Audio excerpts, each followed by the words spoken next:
오늘 이 본문의 말씀을 가지고 하나님의 은혜와 심판이라는 제목으로 함께 은혜를 나누도록 하겠습니다. 오늘 이 나온 영상은 제가 3주 동안 할 영상이 다 담겨져 있는 거예요. 홍해를 가르는 것까지. 이제 10계명이 아니라 10가지 재앙부터 해서 홍해를 가르는 장면을 봤는데요. 오늘은 이제 첫 번째 재앙을 볼 거고, 다음 주는 10번째 재앙, 장자의 죽음에 대해서 볼 거고, 그리고 그 다음에는 이제 홍해가 갈라지고 이스라엘 백성이 출애굽하는 장면을 보도록 하겠습니다. 자, 여러분, 하나님은 어떤 분이십니까? 여러분들이 생각하고 있는 하나님에 대한 이미지가 있을 거예요. 그죠? 근데 제가 물어보는 것은 지난주 말씀에 빗대어서 하나님은 어떠한 분이신가를 질문하는 거예요. 하나님은 어떠한 분이신가요? 자기의 백성을 위로하시고, 그리고 하나님을 거스르는 자들을 대적하시면서 하나님의 영광을 선포하시는 분입니다. 맞습니까? 아멘.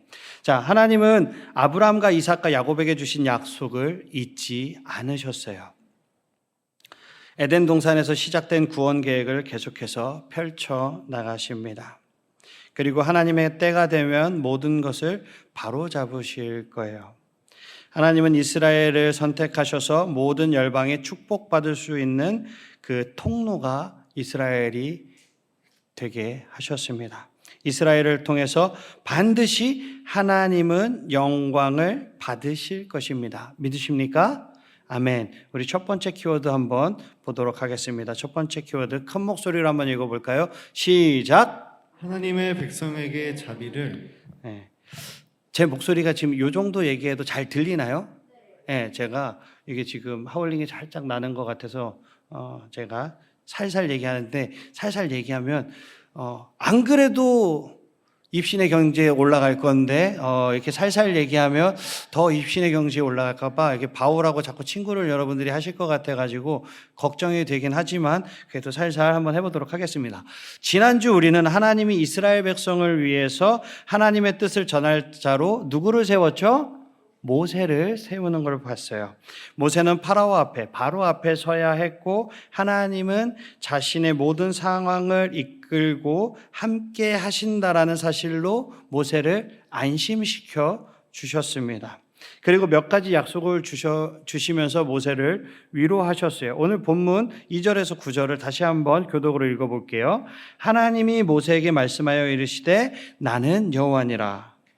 내가 아브라함과 이삭과 야곱에게 전능의 하나님으로 나타났으나 나의 이름을 여호와로는 그들에게 알리지 아니하였고, 가나안 땅 곧 그들이 거류하는 땅을 그들에게 주기로 그들과 언약하였더니, 이제 애굽 사람이 종으로 삼은 이스라엘 자손의 신음소리를 내가 듣고 나의 언약을 기억하노라. 그러므로 이스라엘 자손에게 말하기를 나는 여호와라. 내가 애굽 사람의 무거운 짐 밑에서 너희를 빼내며 그들의 노역에서 너희를 건지며 편팔과 여러 큰 심판들로서 너희를 속량하여 너희를 내 백성으로 삼고 나는 너희의 하나님이 되리니 나는 애굽 사람의 무거운 짐 밑에서 너희를 빼는 너희의 하나님 여호와인 줄 너희가 알지라.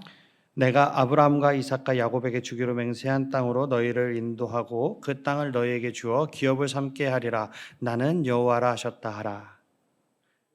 모세가 이와 같이 이스라엘 자손에게 전하나 그들이 마음의 상함과 가혹한 노역으로 말미암아 모세의 말을 듣지 아니하였더라. 아멘. 우리가 하나님의 약속을 진정 믿는다면 하나님의 약속은 우리의 미래에 대해서 큰 희망을 불어넣어 줄 수 있는 약속입니다. 어둠 속에서도 하나님의 영광을 우리가 떠올릴 수 있도록 만들어 주게 되죠. 여기서 우리는 하나님이 모세에게 엄청난 약속을 주셨다라는 것을 발견할 수 있습니다. 자, 내가 한다, 그러니까 하나님이 한다라는 이 하나님의 사인을 우리가 생각하면서 네 가지 약속을 오늘 살펴볼 건데요.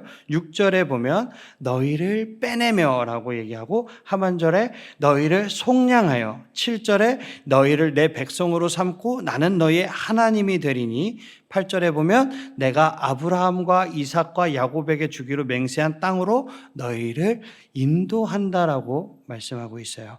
이 네 가지 말씀 속에서 우리는 하나님의 구원 사역에 대해서 볼 수 있는 거예요. 자, 첫 번째 하나님의 구원 사역은 해방입니다. 해방. 하나님은 내가 애굽 사람의 무거운 짐 밑에서 너희를 빼내며 그들의 노역에서 너희를 건지며라고 말씀하셨어요. 이 말은 구원을 뜻하는 것입니다. 하나님은 자기 백성을 노예 상태에서 건지실 거예요. 그들을 구원하시고 중재자 모세를 통해서 속박에서 벗어나게 하실 것입니다. 이것은 믿음의 은혜로 이루어지는 것이지 이스라엘이 자기의 힘으로 얻는 것이 아니라는 거예요. 하나님이 구원하시는 목적은 이스라엘이 전능하신 하나님을 예배하게 하는 데 있는 것입니다. 그럼 우리도 마찬가지로 우리의 구원 목적도 우리가 창조주이신 하나님을 예배하기 위해서 우리를 구원하신 것입니다. 그러니 우리가 하나님을 기쁜 마음으로 감사하는 마음으로 예배를 해야겠어요? 예배드리지 말아야겠어요? 예배를 해야겠죠. 마음과 뜻과 정성을 다해서 우리의 창조주 하나님을 예배하는 청소년부 친구들이 되시기를 주님의 이름으로 축복합니다. 아멘. 둘째는 구속이에요. 구속. 하나님은 편팔과 여러 큰 심판들로서 너희를 속량한다라고 말씀하셨습니다. 이 속량이라는 말은 이 말은 야곱의 축복 중에서 언급되었던 이 창세기 48장을 제외하면은 여기서 속량하다라는 단어가 처음 나옵니다. 이 다음에는 출애굽기 15장 13절에 사용이 되는데 뭐냐면 하나님이 구속해 주심을 이스라엘 백성들이 찬양하는 그 찬양의 내용에서 속량이라는 단어가 나와요. 이 두 구절에서 쓰인 속량이라는 이 히브리어는 가알이라는 단어를 씁니다. 가알이라는 단어를 쓰는데 이 속량하는 사람을 이 히브리 말로 고엘이라고 불러요. 이 고엘이라는 것은 나중에 룻기에 가면은 더욱 더 자세하게 우리가 살펴볼 건데요. 하나님께서 자기의 백성을 구원하시고 슬픔에서 기쁨으로 바꾸시는 분이라는 뜻을 가지고 있습니다. 그래서 이 고엘에 대해서는 우리가 룻기를 배울 때 제가 자세하게 한번 설명을 해드리도록 하겠습니다. 자, 세 번째는 입양입니다. 하나님은 너희를 내 백성으로 삼고 나는 너희의 하나님이 된다라고 말씀하셨어요. 그래서 나는 애굽 사람의 무거운 짐 밑에서 너희를 빼낸 너희의 여호와인 줄 너희가 알지라라고 말씀하셨습니다. 이 말씀은 구원의 가족성에 대해서 많은 것을 보여주고 있습니다. 하나님은 이스라엘을 자기 백성으로 삼으시는 거예요. 그리고 앞에 4장 22절에 보면 이미 이스라엘 백성을 뭐라고 부르냐면요, 내 아들이라고 불러주십니다. 이 말은 하나님의 비할 데 없는 사랑을 우리에게 나타내주고 있는 거예요. 그래서 여러분들은 하나님의 자녀가 맞습니까? 아닙니까? 맞죠? 네. 여러분들은 하나님의 그 사랑스러운 자녀입니다. 그리고 네 번째는 유산이에요. 하나님은 내가 아브라함과 이삭과 야곱에게 주기로 맹세한 땅으로 너희를 인도하고 그 땅을 너희에게 주어 기업을 삼게 하리라라고 말씀하셨어요.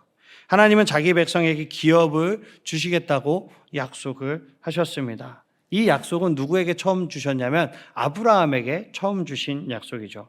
근데 먼 훗날, 지금 당장이 아니라 먼 훗날 그 여호수아 때에 가서 이스라엘 백성들이 그 땅으로 들어가서 정착하는 것을 볼 수가 있어요. 엄청난 시간이 오래 걸렸죠. 그러나 당장은 아무것도 가진 것이 없을지라도 애굽의 노예일 뿐이라도 하나님께서는 하나님의 자녀된 이스라엘 백성들에게 우리에게 기업, 곧 모든 은혜를 부어주실 줄 믿습니다. 제가 이 기업이라는 말이 여러분들 생소하잖아요. 그래서 사전도 찾고 어떻게 하면 이 기업이라는 것을 쉽게 설명을 해줄 수 있을까라고 많이 고민을 했는데 결국은 그냥 재산을 물려받는 거더라고요. 아무리 제가 쉽게 어떻게 좀 해보려고 해도 여기서 나오는 기업은 땅을 의미하는 거거든요. 에레츠, 땅을 얘기하는 건데 우리 지금 시대에 뭐 땅 뭐 다 우리 것도 아니고 뭐 누구 건지는 모르겠는데 건물들하고 그래서 보니까 그냥 부모님의 재산을 좀 상속받는 이제 이런 걸로 이해하면 좋을 것 같습니다. 그래서 하나님께서는 우리에게 하나님의 그 금은 보화를 그러니까 하나님의 재산을 우리에게 상속해 주신다라는 거예요. 그래서 네 번째가 유산이라는 거예요. 이렇게 하나님께서는 자신의 백성들에게 자비를 베풀어 주시는 하나님이십니다. 믿으십니까?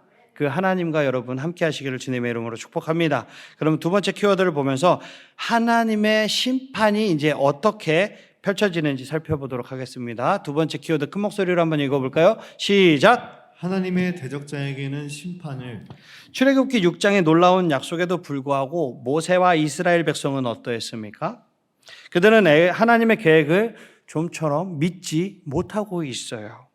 출애굽기 6장 10절에서 13절에서 보면 하나님은 바로에게 돌아가라고 모세에게 말씀하셨습니다.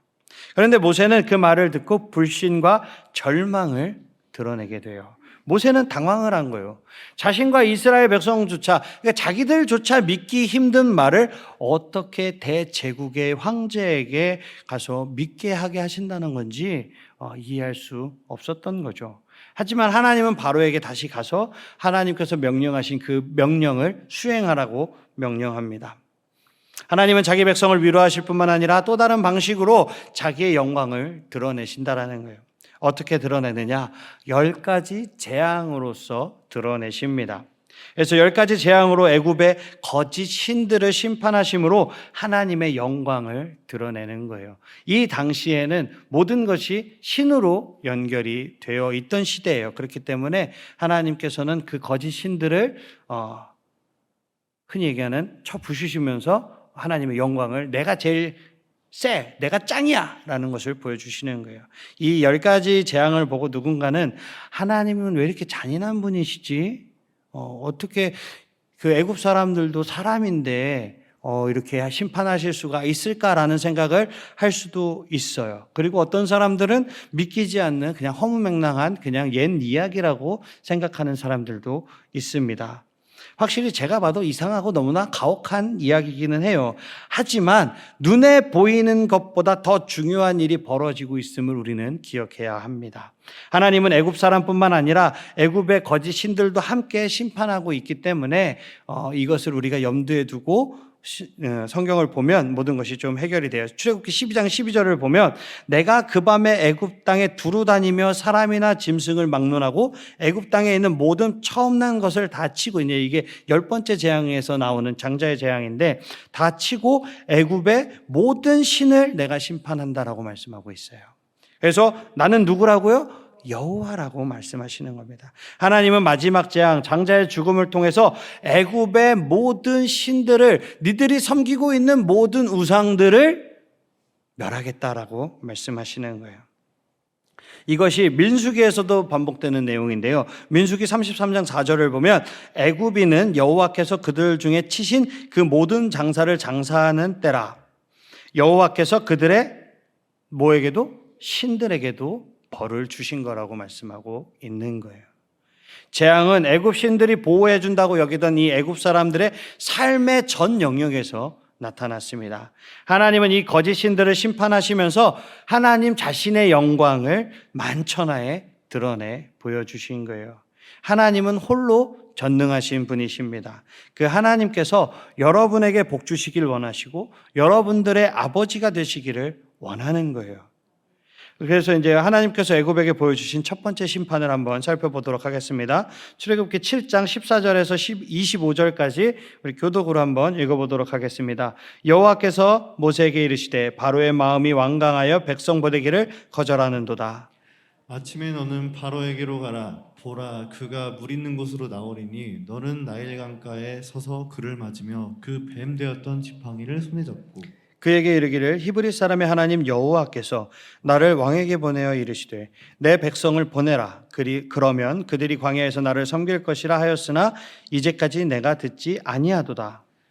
여호와가 이같이 이르노니 내가 이로 말미암아 나를 여호와인 줄 알리라. 볼지어다 내가 내 손에 지팡이로 나일강을 치면 그것이 피로 변하고 나일강에 고기가 죽고 그 물에서는 악취가 나리니 애굽 사람들이 그 강 물 마시기를 싫어하리라 하라.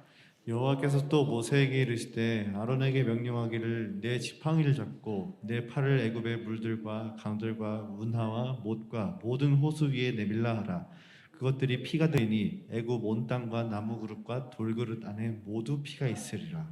모세와 아론이 여호와께서 명령하신 대로 행하여 바로와 그의 신하의 목전에서 지팡이를 들어 나일강을 치니 그 물이 다 피로 변하고 나일강에 고기가 죽고 그 물에서는 악취가 나니 애굽 사람들이 나일강 물을 마시지 못하며 애굽 온 땅에는 피가 있으나 애굽 요술사들도 자기의 요술로 그와 같이 행함으로 바로의 마음이 완악하여 그들의 말을 듣지 아니하니 여호와의 말씀과 같더라.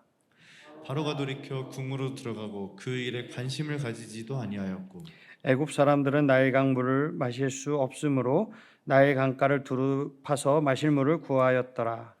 여호와께서 나일강을 치신 후 이레가 지나니라. 아멘. 이 여기 나오는 나일강, 지금 뭐 이집트 하면 당연히 나일강하고 피라미드, 이제 스핑크스 이런 것들이 많이 떠오르고 제일 먼저 떠오르는 게 뭐죠? 사막이 떠오를 거예요. 근데 이 당시에는 사막이 아니라 초원지대였을 것입니다. 이게 고고학자들의 공통된 의견이에요. 이제 시간이 지나면서 사막화가 진행되었다라는 건데, 아무튼 그래서 이 나일강은 애굽의 생명줄인 겁니다. 우리나라의 생명줄 그러면은 한강이 우리나라의 생명줄이잖아요. 그와 같은 거예요. 애굽은 나일강 없이는 존재할 수 없을 정도로 이 나일강에 엄청난 의지를 하고 살아갑니다. 이 강은 애굽의 수송, 관수, 식수, 식량을 책임지고 매년 여기서 중요한 행사들을 여기서 치렀어요.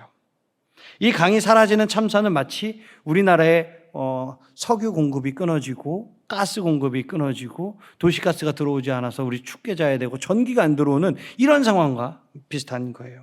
그리고 식수가 오염되고 슈퍼나 마트에 갔더니 아무것도 먹을 게 하나도 없는 지금 이런 상황이라고 볼 수 있습니다. 혼란 그 자체죠. 이러니까 애굽 사람들이 나일강을 자신의 창조주이자 신으로 공급자로 숭배하는 것이, 신으로 여기는 것이 놀라운 일은 아닙니다. 당연히 그 당시에는 그렇게 할 수 있었어요. 적어도 세 가지의 신이 이 나일강하고 연관이 되어 있습니다.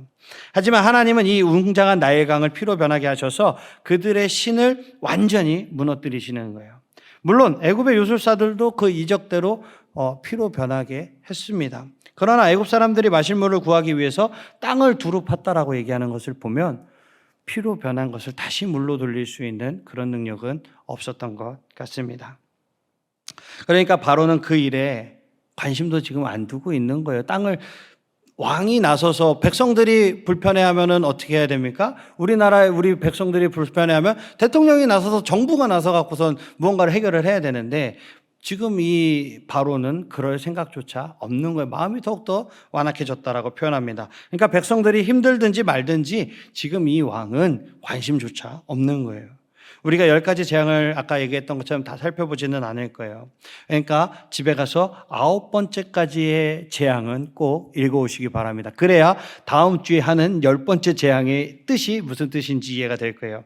아무튼 그렇게 이어지는 재앙들을 우리가 살펴보면서 되풀이되는 요소들이 눈에 띄게 될 겁니다. 집에 가서 꼭 읽어보시면 뭐가 눈에 띄냐면 내가 여호와인 줄을 알라라는 말이 눈에 띌 수 있습니다. 이 10가지 재앙을 통해서 주님만이 하나님이신 줄 모두가 알게 된다라는 거예요.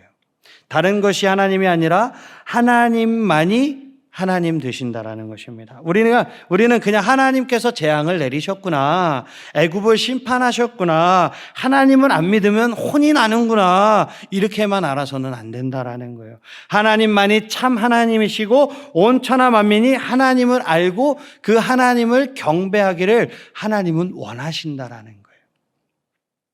말씀을 좀 마치도록 하겠습니다. 우리는 이 이야기의 진리를 신약에서도 볼 수 있어요. 예를 들어 바울이 예수님이 이 악한 세대에서 우리를 건지시려고 우리 죄를 대속하기 위해서 자기 몸을 주셨다라고 바울이 고백을 합니다.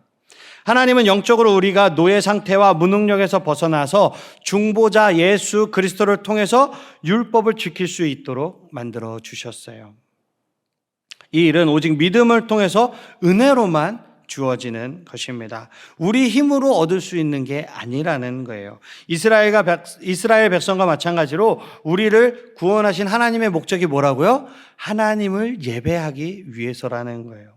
바울은 하나님이 이스라엘 백성을 택한 것을 보고 로마서 9장 4절에 그들에게는 양자됨과 영광과 언약들과 율법을 세우신 것과 예배와 약속들이 있다라고 말씀하셨습니다.